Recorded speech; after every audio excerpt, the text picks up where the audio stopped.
name is Kenny Boone.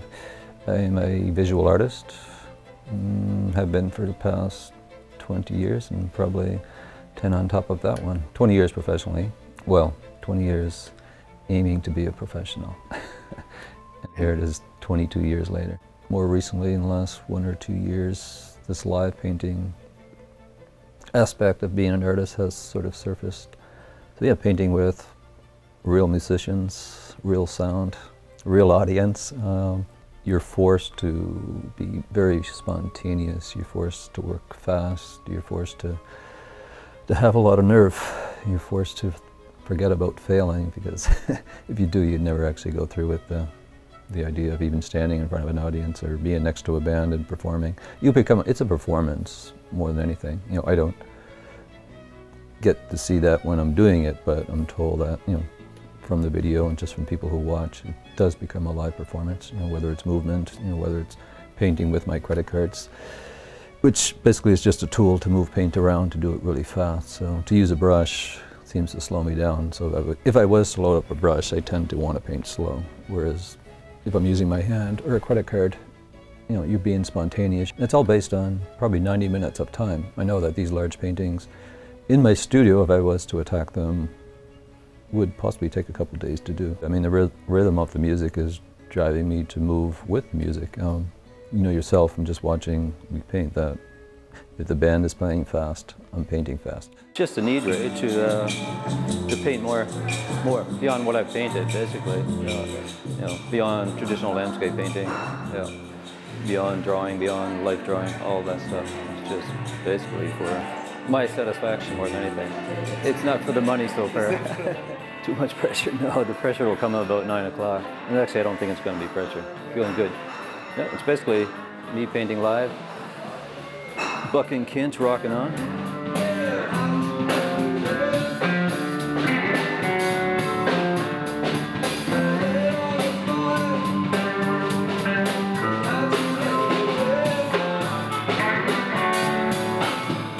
I've known Kenny for a long time, and I've seen him doing his painting things, and he's painted on stage with us before, and it's always like a weird, oh, what's going on? Hey guys, what are you playing tonight? I don't know, what are you painting tonight kind of thing, right? And we all mill around and do our things and plug in our gear, and he sets up his paints and stuff like that, and we all try and make space for each other.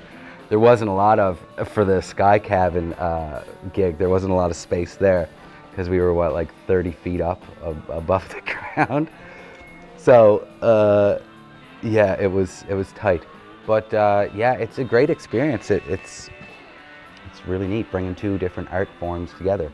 A lot of people say that music can be seen in color and all this stuff, and painting is an expression like a song. You know, each picture is like a song. So there's a lot of crossover with artistic theories, I guess.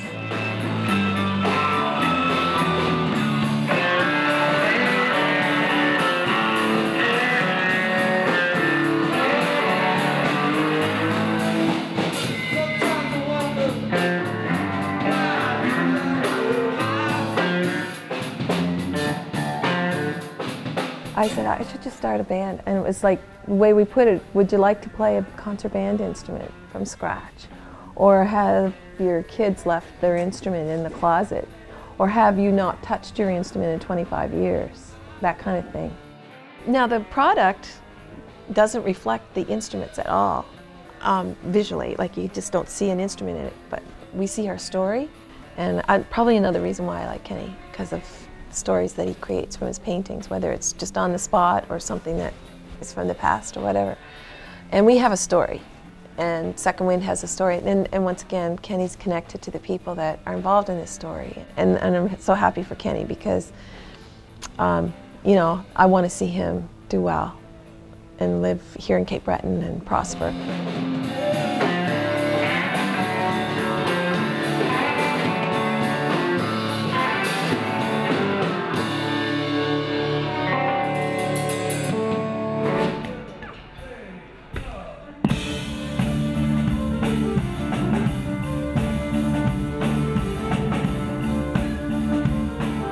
I'd be happy to stay in Cape Breton and play square dances and Kayleys and fundraisers my whole life. Unfortunately, it's hard to make a really good living that way. So with that, I hope Sprague Session can keep fans both at home and abroad and make a routine of going to visit them all.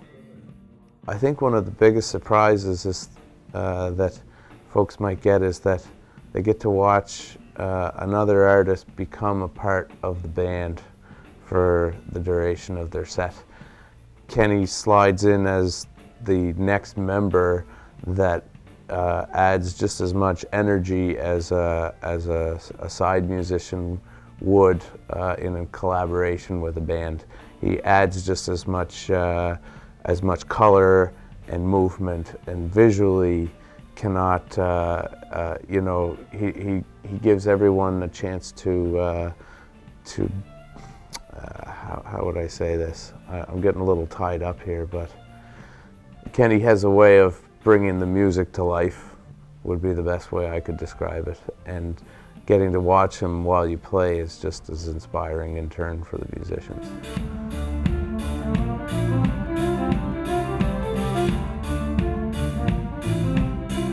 So yeah, cameras are nothing. They become non-existent, same as the audience. The audience doesn't exist when I'm painting. It's just me, the canvas, and the boys or women in the band. And that's kind of the way it has to be. Because again, the amount of time on stage is usually limited to 90 minutes max, 60 minutes minimum. And that's not a lot of time to create a large canvas. Yeah. And for the most part, these canvases come off stage and they're not touched.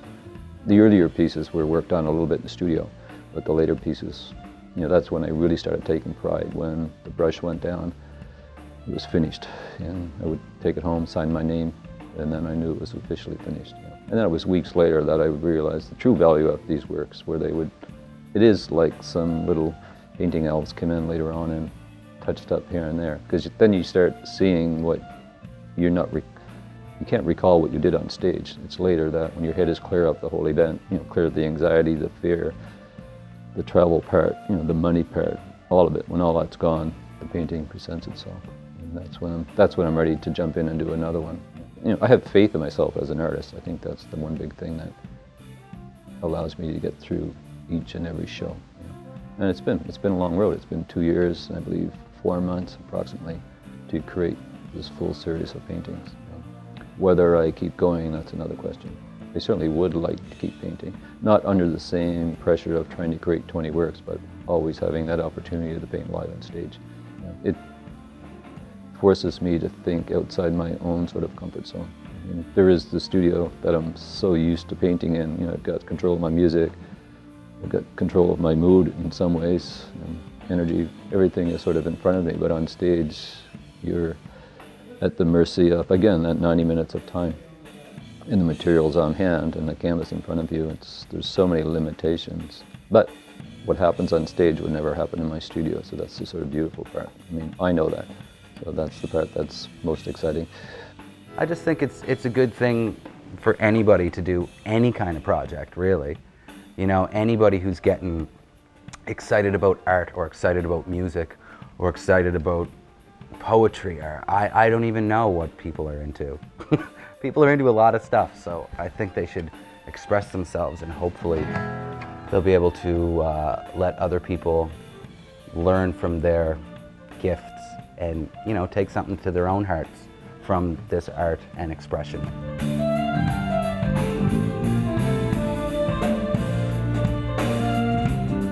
And I think that's the way to do it. Whatever your artistic outlet is, find that niche, find it is what makes your music or art or dance special, and run with it.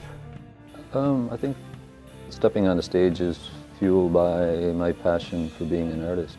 It truly is. There's a passion that's, again, sort of maybe built within. Maybe I was born with this passion to be an artist. I'm not quite sure. I mean, it was obvious to me at an early age, whether I was 10 or 11, that I was going to start painting, because as a kid, you know, I was the guy who painted my own helmet, my motorcycle, my neighbor's motorcycle, which again slowly snowballed into painting motorcycles from all over all over the Maritime provinces. You know. And so again, even then, I'm building my sort of visual skills on playing with color and playing with material.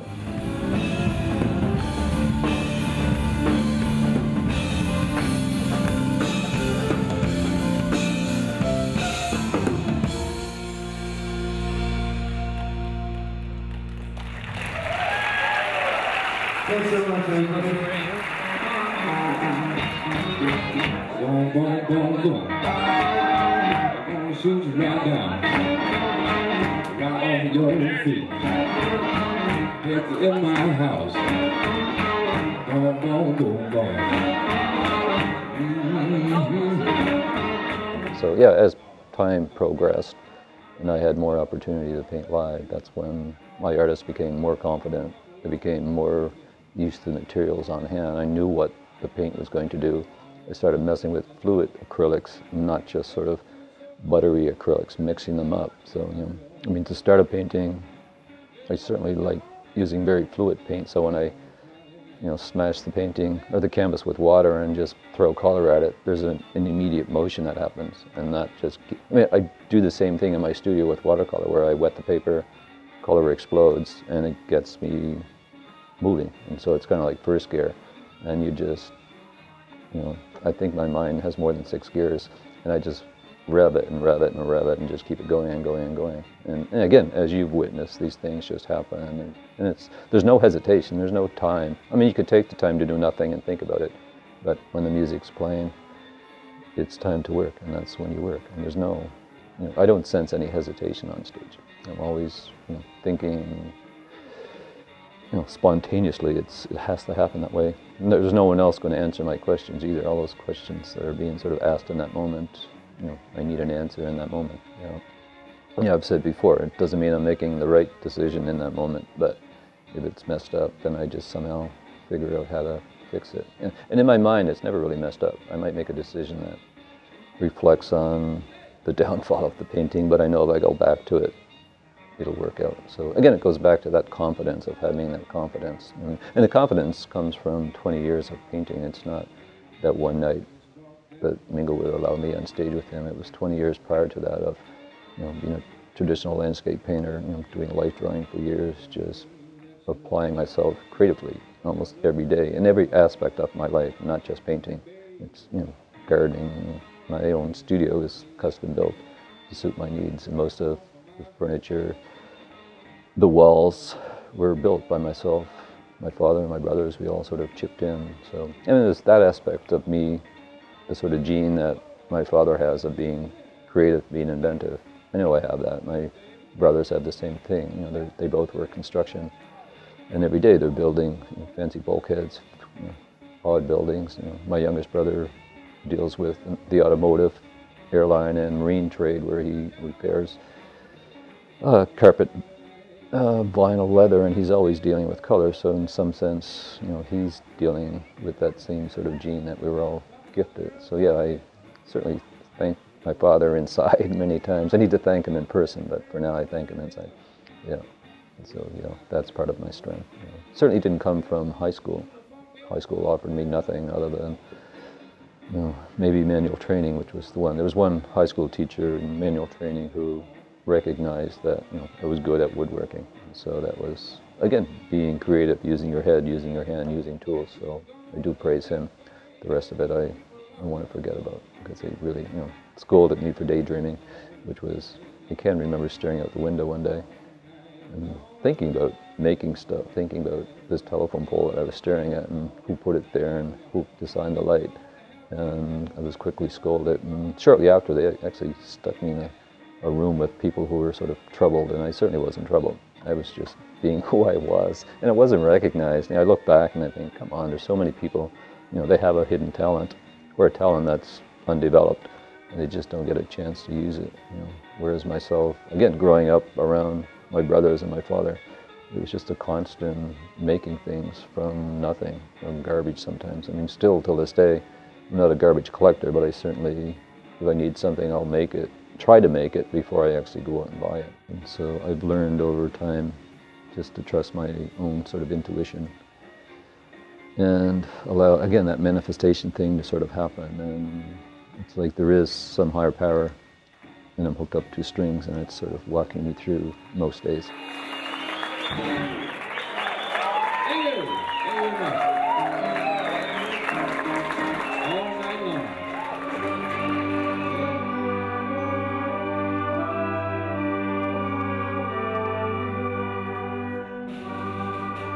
mean, there's the aspects of my life that keep me anchored, like my garden, basically. I mean, that's me being creative with dirt and trees and plants.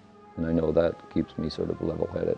And there will always be that effort to keep myself, again, keep myself clear-minded, if that is even a word, just to keep myself going, not add a ton of pressure into my life. Because the more things I start to do, whether it's endless projects, I do find that I can overload my head, and my artist basically gets shuffled under the rug. So I'm always aware of protecting my artist, because there is an artist inside me. I mean, there's a man, there's an artist, and the artist needs to be looked after. And I've learned how to basically accommodate my man in order to be an artist. So, and that's taken a long time, and the rules change all the time. Well, I mean, you do stuff like you're saying, where you work with people, and you know, you try and get stuff on the go, you know, outside of your own personal realm, so that you can, you know, get a little bit of money into your bank account so that you can pay your bills and buy your food and do your stuff, right? But always in the back of your head, you gotta be working towards what you want. And I mean, that might sound selfish, but I mean, you are yourself. You gotta work towards what you want in some respect, being compassionate to others or whatever, like I'm not saying that, but you have to do whatever you have to do to get your art out there in the way that you want it. It's choices we make. It's fair. It's the way it goes. I don't have a monopoly on what I do. I just happen to make. I mean, I do without. I mean, most people would not. Most people would rather drive a new car than drive an old car like I drive. But my old car suits me fine. It works fine because I look after it. So yeah, there's a price to pay to have the freedom that I have. I know that. You know, there's days where I wonder if, you know, what I've given up is worth it, but in the end, I think it is. You know, I think I'm 52 years old right now. I'm not even quite sure anymore, but I don't live like a 52-year-old person.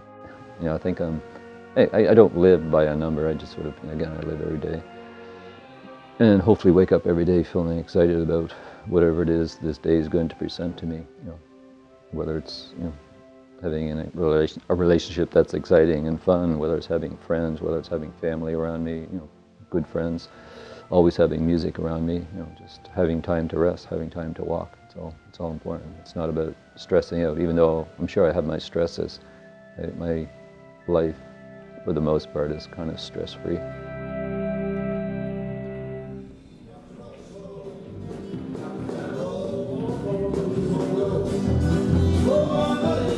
This is home. I like this pace. I want a farm. My wife has a horse. Like, I want to live in the country in Cape Breton and be able to still have my family, food, and fun taken care of. People are very interested in what is going on in Cape Breton.